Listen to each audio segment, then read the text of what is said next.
ब्रेकनंतर तुम्हा सर्वांचं पुन्हा एकदा स्वागत। कांद्यावरील किमान निर्यात मूल्य हटवल्यानंतर देखील नवीन नियमांच्या अंमलबजावणीला कुठेतरी दिरंगाई होतीये। जेएनपीटी पोर्टवरती कांद्याचे शेकडो कंटेनर्स जेएनपीटी बंदरात अडकून पडले, त्यामुळे कांदा निर्यातदारांची मोठी पंचायत होतीये। या संदर्भात आढावा घेतलाय आमचे प्रतिनिधी राहुल कांबळे यांनी। उरणमधील जेएनपीटी बंदरावरती कांद्यासाठी जी नवीन नियमावली केंद्र सरकारने लागू केली आहे त्याच्यामुळे जे ट्रान्सपोर्ट आहे, कांदा निर्यातदार आहेत, त्यांचा कुठेतरी खोळंबा झालेला आपल्याला बघायला दिसतोय। दुसरीकडे आपण पाहायला गेलं तर हे जे कंटेनर आहेत ते गेल्या 3 दिवसापासून या ठिकाणी रांगेत उभा आहेत आणि ही नवीन जी नियमावली लागू केलेली आहे ती अजून कुठेतरी अंमलात आलेली नाहीये। त्याच्यामुळे हा ज्या लाईन आपण पुढे इथून गेट पर्यंत पाहाल तर 3 किलोमीटर पुढे आणि पाठीमागे 3 किलोमीटर अशा 6 किलोमीटरच्या रांगा या ठिकाणी लागलेल्या आहेत। केंद्र शासनाच्या नियमानुसार $550 किमान निर्याती मूल्य पूर्ण हटवले तर कांद्याच्या निर्यात असलेला निर्यात शुल्क जे आहे 40% 20% येण्याची संभावना आहे। या निर्णयानंतर महाराष्ट्रातून जास्तीत जास्त कांदा निर्यात होऊन शेतकऱ्यांना कांद्याला दरवाढ मिळेल असा दावा सत्ताधाऱ्यांकडून केला जातोय, परंतु प्रत्यक्षात 4 दिवस होणी बांगलादेशी सीमा, मुंबईचे जेएनपीटी बंदर, नाशिकच्या जोनरी येथील ड्रायपोर्ट येथे कांद्याने भरलेले कंटेनर निर्यातच्या नवीन निकषानुसार कांदा निर्यात करण्यासाठी कस्टम विभागाकडून परवानगी मिळाली नाही, म्हणून निर्यात होण्यासाठी प्रतीक्षित आहे। कॅमेरामॅन बाबू शेख बरोबर राहुल कांबळे, एनडीटीव्ही मराठी, नवी मुंबई। पाहुयात पुढची बातमी। केंद्र सरकारनं कांद्याचे निर्यात मूल्य रद्द करण्याचा निर्णय घेतला। निर्यात शुल्क 50% कमी करण्याचा महत्त्वपूर्ण निर्णय देखील घेतला। या निर्णयामुळे कांदा उत्पादकांना फायदा होणार असल्यानं या निर्णयाचं कुठेतरी स्वागत केलं जात आहे।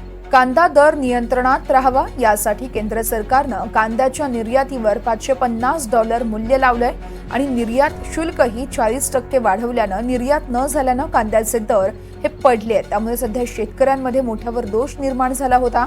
याचा फटका लोकसभा निवडणुकीत उत्तर महाराष्ट्रात सत्ताधाऱ्यांना बसला। विधानसभेत मात्र याची पुनरावृत्ती टाळण्यासाठी सरकारनं कांदा निर्यात मूल्य हे रद्द करण्याचा निर्णय घेतला आणि निर्यात शुल्कातही काहीशी कपात केली आहे।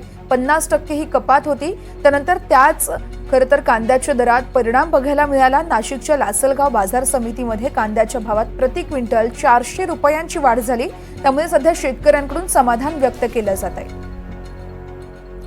मुंबई कृषी उत्पन्न बाजार समितीचे कांदा तज्ज्ञ आणि संचालक आणि कांदा उत्पादकांनी नेमकी काय प्रतिक्रिया दिली आहे ते आपण बघणार आहोत। खऱ्या अर्थाने केंद्र सरकारचं स्वागत केलं पाहिजे। निर्यात मूल्याची आठ जी आहे ती काढून टाकली आणि जी ड्युटी होती 40% ती पण 20% केली।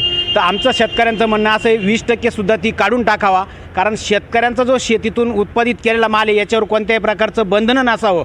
आणि सगळ्यात महत्त्वाचं का कांद्याचे जे बाजार आहे, NCCF नाफेडचा कांदा बाजारात आल्यानंतर जी काही धाकधूक होती ती आता निघून गेली आणि खऱ्या अर्थाने केंद्र सरकारने शेतकऱ्यांना एक दिलासा दिला। पण पुढच्या काळात सुद्धा केंद्र सरकारने निर्यातीवर कोणतेही बंधनं आणू नये, नाहीतर यांचं निवडणुका झाल्यानंतर यांनी तो काही चुकीचा निर्णय मुळात घेऊ नये हीच शेतकऱ्यांची कळकळीची विनंती। शासनाने हा निर्णय निवडणुका डोळ्यासमोर ठेवून एक निवडणुकीत काहीतरी स्टंट करायचा, शेतकऱ्यांची मतं मिळवायची म्हणून केलेलं आहे। आम्हाला आजचा भाव नको आहे, आम्ही यापूर्वी सांगितलेले आम्हाला हे 4-5 हजार रुपये भाव नको आहे। आता जो भावाचा जो झालं आहे तो मागणी वाढली, पुरवठा कमी पडला म्हणून भाव वाढलेले, परंतु असं न करता शासनाने कमीत कमी याच्यामध्ये शेतकऱ्याला MSP कसं देता येईल, 2000 रुपये कांदा त्याचा कायमस्वरूपी कसा विकेल याच्यावर निर्णय घ्यावा।